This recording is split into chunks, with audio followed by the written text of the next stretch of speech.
Well, thanks so much, Frank, and thanks to all of you for having me here tonight. I'm Lovern. I'm the district attorney here in Milwaukee County. I took this job, just to give you a little bit of background, and then we'll talk about what Frank asked me to be here for tonight. I've been a prosecutor for 28 years. I was elected DA here in November of last year.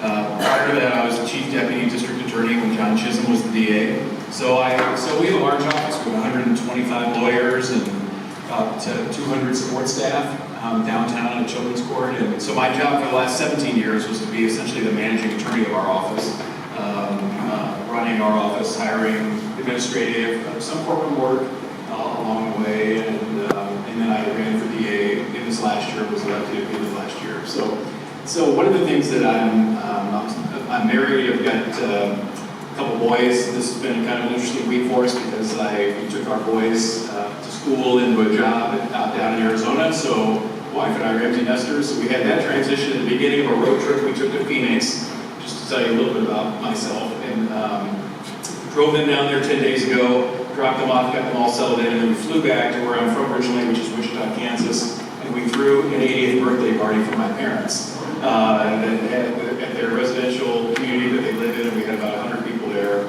for that. So it was like two ends of the spectrum of our lives really kind of coming together in one 10-day period. And so it's been an interesting week back, kind of just settling into what like fall is, new school year, all these things, and it's a new transition for us as well. So that's a little bit about me. Please, my first name's Kent. Please call me Kent. That's what I greatly prefer. And I'll tell you a little bit about why I'm happy to be here tonight. You know, some of the friends I've made over the last several years as a prosecutor have included Adam Rosell, Shannon Ross, Sylvester Jackson, Ruben Ganola, and others who are in this space, and I've got to know them quite well over the years and understood kind of their background and their stories. And in fact, when I became the DA and was sworn in, I had a public swearing-in ceremony down at the War Memorial Center back in January, and it was a big event. I had a few speakers there that I asked to speak on my behalf at my event, and one of them was Adam. And it's because I think highly of him, and I think highly of the work that is being done in this space. Something I've always been aware of. One of the privileges John Chisholm gave me when he was the DA is that he let me, in my administrative job, spend some time in the community working on strategies that would try to prevent people from coming into our system. So I've done a lot of work in the domestic violence area, at Sojourner, building that center to be more than just a center that would process people into our system, but having it be a center that would actually provide services for people, therapeutic services and education and jobs and things like that, that type of work. I've done work around mental health for a long, long time in the community, done work around homelessness, and a lot of that has been around trying to connect together the different pieces of professionals in this community who work in this space and have people working in a more collaborative fashion. Because one thing that I know about Milwaukee is we have a lot of people who care deeply about wanting our community to be better, and they work in different cross-sections of our community, but sometimes what we don't do as well at as we should, and this is not unique to Milwaukee, but it is something that we need to work on, is we need to work more collaboratively across sectors together. And I say this having also a foot, and I will tell you this just by way of background, in the business community, because one of my pastimes that I've spent time in has been with the Rotary Club of Milwaukee for a long time, and that's mostly business folks, and it's mostly people who are not in the criminal justice system where I work all the time. So people in the private sector, the not-for-profit sector, the education sector, healthcare, meeting every week down at the War Memorial Center. And I've gotten to know a lot about our community on the private sector side for a long time and see the work that goes on.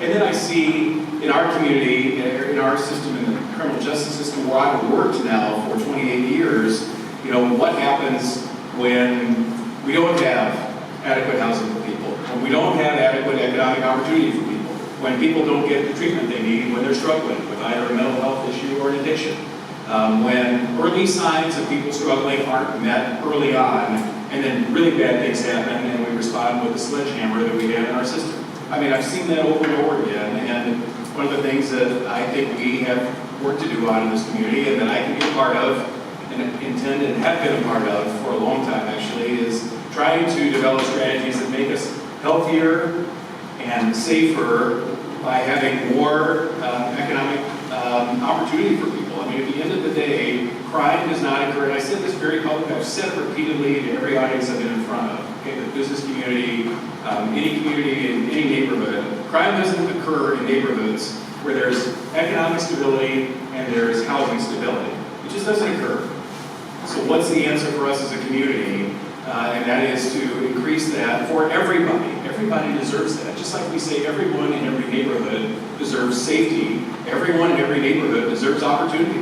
And that just hasn't been felt to the degree it should be in this community. And I'm not here to point fingers, I'm not here to cast blame, but I am here to just say, as I've said to every audience I've been in front of, including my friends in the business community, is that in order for us to have the level of safety and security that everyone in Milwaukee County deserves, we have to close the wide gaps we have right now that are creating an unacceptable level of poverty, unacceptable level of lack of opportunity, and an unacceptable level of hopelessness among certain people in our community. People don't have hope.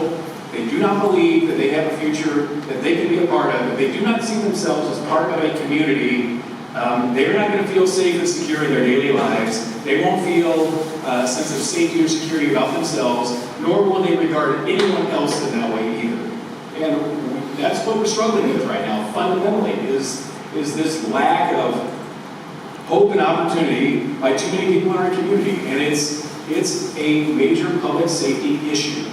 And so I say this to you, and I know you all know this well, but I'm telling you what I say to audiences who may not experience this in their daily lives the way many of you have in this room. I say this to them because sometimes people will say, what can we do to be safer? What can you do to make us safer? What can we, and I say, you bet, we'll have a response that's responsible in the criminal justice system based on what the level of transgression is, okay? I understand there's got to be a proportional response to the level of crime we see, and that's appropriate.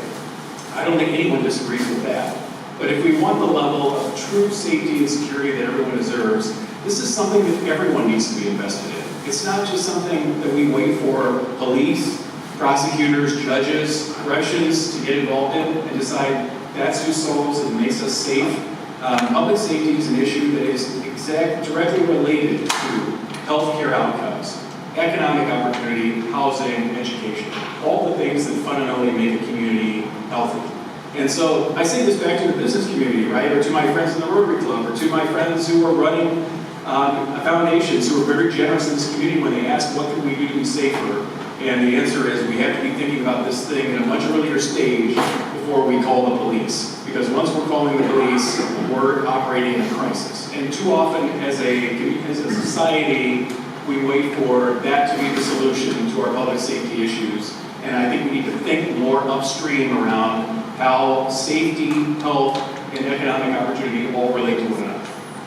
So that's why I decided to become the district attorney. I mean, and it's not to just run a system to just solely throw more people behind bars. I mean, I understand what an appropriate proportional response is. Okay, I do understand that, and I'm not afraid to exercise that, both in a more strict sense and in a very more lenient, compassionate sense for people who need help and are struggling. I think we absolutely have to do that. We have done a lot of that in our system, even going back now 15 years or so in ways that we were not doing before that, I can tell you that. But what Frank is alluding to, and what I'll get to now, because I don't want to take too much more of your time, is that I'm deeply concerned not only about the lack of economic opportunity for many in our community, but in particular for those who are coming back to our community after being incarcerated.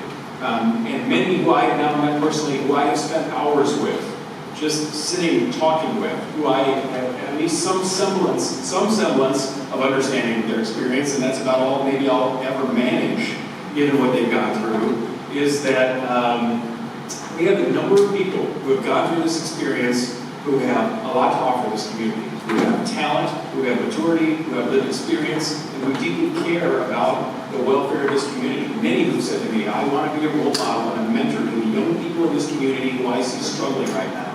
And who better to be a voice for that? Who better to be a role model for people than those who've had a tough lived experience like this? And The challenge is, and the reason this has started, it's related to employment opportunities for people reentering our community. And this is the focus that I'm working on that Frank alluded to. And this came about, it's something I've been deeply concerned about, but I was speaking to a Chamber of Commerce group here at the beginning of the year, and a business consultant came to me and took me to coffee and said, what can I do to be helpful? And I said, well, here's what I want to do. I want to create a bigger pathway for employment opportunities for people reentering our community from the prison system. I said, I've met too many people with too much talent and too much to offer our society who need that economic opportunity, who are ready to work, who would be great members of any workplace if given the opportunity. That's what I need to figure out around here. So he's helping me in that regard. He said he's a consultant, he's got a deep background in business and in hiring and human resources, and he's now a consultant. And so before we launched into this, I got our small group of some of the guys I just mentioned to you earlier in my office to talk with them and say, hey, am I missing it here? Because I don't want to launch some idea that is not necessary, right? The last thing I want to do is duplicate something that you feel like is going really well already, and I just want to support whatever good work is already going on at the end of the day. I'm not trying to create something new here. And all of the people I mentioned to you by name already said, no, this is what we want. We would like you to do this. We like it. And I said, I can't fashion it, right? I can't fashion it as an expert in what this community needs. I'm not an employment expert. I'm not, but what I can do is explain to anyone who will listen why this is a public safety imperative, why this is what we need to make our community safer. And I will go into any place and talk to any employer, and talk to any Chamber of Commerce, and any philanthropist, and explain to them why this is something we need to make happen at a much higher level in this community. And that's what I can offer to them. That's what I can offer in this initiative. And they're very receptive to it. So Frank mentioned we all had a meeting here a few weeks ago. That's where Frank and I met face to face. And it was with our consultant to sort of lead the conversation driven by members of the reentry community and returning citizens, and telling us really what ought to happen here, what the pathway is right now, and what it should look like. And we have another meeting tomorrow, and again, it's an organic group, so it's not an exclusive group by any means. I mean, this can be joined by anybody, and we've just started it, and we've started the conversations, and we're in the process now of developing what a roadmap should look like for meaningful employment. And ultimately what this will entail is engagement with employers. I mean, this group will have it figured out very quickly. And then the piece is okay, who are the employers that are going to come to the table in a real way?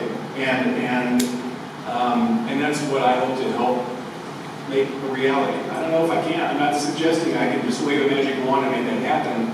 But what I'm committed to is going to anybody and asking them point blank to do this, because this is what our community needs. When they ask me what I can do to make this community safer, I have an ask of them to make this community safer too. And I think it's only fair, and I think people, if they consider this and see what we have to offer here, will respond. I by nature, like to be optimistic about things and go after things, and I believe we're going to make some traction here. I wouldn't invest the time in it. That's just how I operate. So that's what we're working on right now, and it's in the early stages, but I don't want to sit on this forever because the need is great and we're overdue.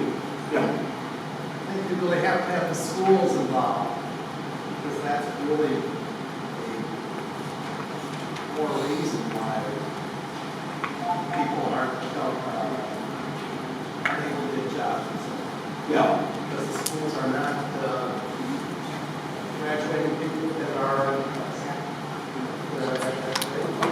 Yeah, I don't disagree, and the new superintendent and I have been in touch already about what can be done to keep people engaged in schools at the lower level, and I've already been engaged, in fact, on a number of times now with the leader at MATC, because again, the pathway may not be immediately to a job, but the pathway may be through some training program, for example, that, there are all sorts of certifications now that can be accomplished within a few months for people at a certain age with some experience and maturity level. And I just think there's a deep sense from leaders in the educational space that there's room for them to operate. And I think some of it is actually in the post-COVID world we're living in. I mean, there's a different type of job, there are different types of job opportunities that exist that didn't exist before. So I hear exactly what you're saying. And yeah, fundamentally, the earlier we start with anybody in their life, the better, right? The earliest we see signs of a young child struggling, either educationally or in a situation at home that's neglectful, the earlier we respond to any sort of problem, the better off we are at preventing them from becoming worse. There's no question about that. Yes, sir. Are you working with the Department of Corrections and training individuals when they come out to work the workforce? Yeah, well, that's part of our discussion right now that we've had with this group is when should some of that start? I will tell you, I did have has been a lengthy conversation with our Secretary of Corrections, but also our Department of Corrections was present at our meeting, and the regional chief, who maybe has been here before, Neil Thorson, is somebody I've worked with very closely for many, many years. So there's no question that the preparation for this needs to start at an earlier stage. And in fact, one of the topics of conversation I had with the Secretary of Corrections, again, it was a brief one some months ago, and again, I'm not an expert in that space, but any question is, what can be done to move individuals in that system into the step-down levels, for example, right? Medium to minimum to offering those opportunities that are outside the walls of the institution sooner. Because I know that that's a concern, and I think a real one, that people aren't being moved, stepped down as early as they ought to be. And the short answer to that, I think, is as they're managing their budget. I can't speak for him, but I'm just telling you, it's a conversation I've had. He's aware of it, and I agree with you. That's got to be the mindset and the preparation piece of that needs to begin ideally long before somebody's back in town, right? Yes. So I do think, Craig, I respect exactly what you said, but I do think starting in schools is kind of a double-edged sword. But sometimes when kids get to working, they drop out. So they're looking to make more money. And there's some laws that have changed that let kids at a certain age stay later. Everybody was saying this, but back in my day, Walmart, we had a limit to how late kids can stay. I have friends who still at Walmart that's excited that they can let an 18-year-old go at 11 p.m. I will say that vocational skills are very important to get back into the schools, and I have to admit for people coming from incarceration, because I have so many talented people that come through the program, and all they need to be certified, and there are unions for like construction unions and things like that does not allow them in. Those are things that I think need to be looked at deeply, especially how unions are aligning things and how they are stopping the vocational way of being able to learn or get their certifications. I have a gentleman who did HVAC for 16 years. He was working and helping other people with their HVAC issue, and they were reformed. He could not be hired. I think those are huge issues. Yeah, right. I mean, there should be barriers for people who are ready to work, who are ready to engage in all the training they need, who are motivated, and we hear folks say all the time, we need good workers, right? And I think the people are meant to hear. And some are ready, and some are trained actually, and plenty are motivated that just need that.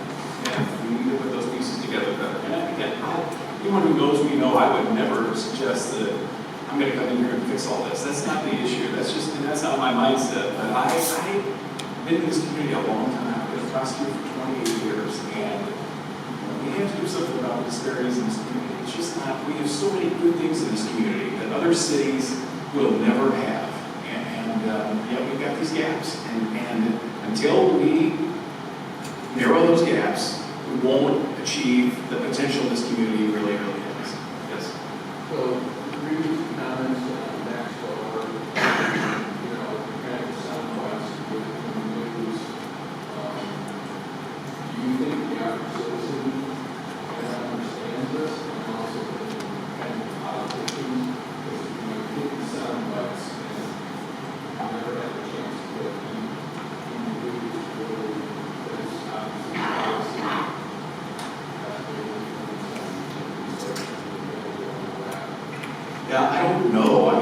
think that people are fundamentally, I like to think most people are fundamentally fair-minded, right? So if you looked at sentencing, you looked at, okay, people have done their time, right?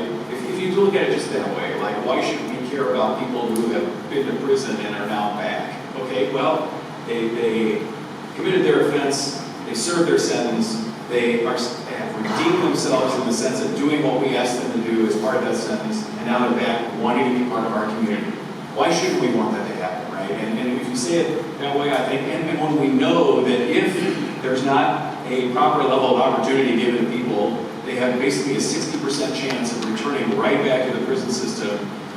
Who's for that? Who wants that? Okay, so I don't know, but I also think this is part of why it's important, I think, to have a sort of an approach here to the private sector directly is, at the end of the day, employers want to have good staff members, right? They want good employees. That's what they're about at the end of the day, is meeting that bottom line. And if somehow we can, if they're looking for them and somehow they're out here and there's just not been this connection made, they won't care. They won't care what anyone says in the news or a politician or anything, because their business will demand that staffing. That's my belief anyway. Yes, sir. I just wanted to state, I'm one of those people that's reintegrating back into society, but the thing that I've noticed, Milwaukee area, Wisconsin period, because I grew up here, so it lacks inconsistency. And anything positive that's going on is either outdated, and it lacks consistency. So henceforth, you cannot see any type of benefit when it lacks consistency. If you're not consistent, someone is always going to fall short, because it's the belief system. Now I have no belief. If I cannot go in faith with the system because it lacks consistency, then I have to find consistency on my own. And there might be other means, right? You know what I mean? So, yeah. I hear you. I don't, and that's why, frankly, with this thing, it needs to be built by people who know best about what people with the lived experience that you and others have had need in order for this to work before we have much talk about it, publicly, right? I don't believe in having a press conference to talk about what I'm going to do when there are miles to go before we accomplish it, right? I'm happy to be here talking to you about it. I will talk to, once we gain a little more traction, talk to people who can be supportive of it from a financial standpoint or from the business community standpoint. But we've got it, the model's got, whatever's got going to get developed here has to be developed to provide that consistency you're talking about. So people like you can count on it, because just like an employer wants to be able to believe in an employee they invest in, anyone coming out here trying to have some hope for their future needs to believe that support system is really here, or that opportunity is really here. And so, again, we're working on this, and it's in the building stages right now, is what I would say. But I don't want to be part of anything that is just window dressing, I can tell you that. Anything else? Have you seen any resistance to what you provide so far from people that you've talked to? No. And what they, are going on kind of hesitant because this, that, or the other? Yeah, well, I will say, I have talked to folks, my Rotary Club, which is a great club, by the way. It's a large group, and there are a lot of just awesome people in there. I happen to be the president of it this year, which is great. I'm super happy to be a part of that group.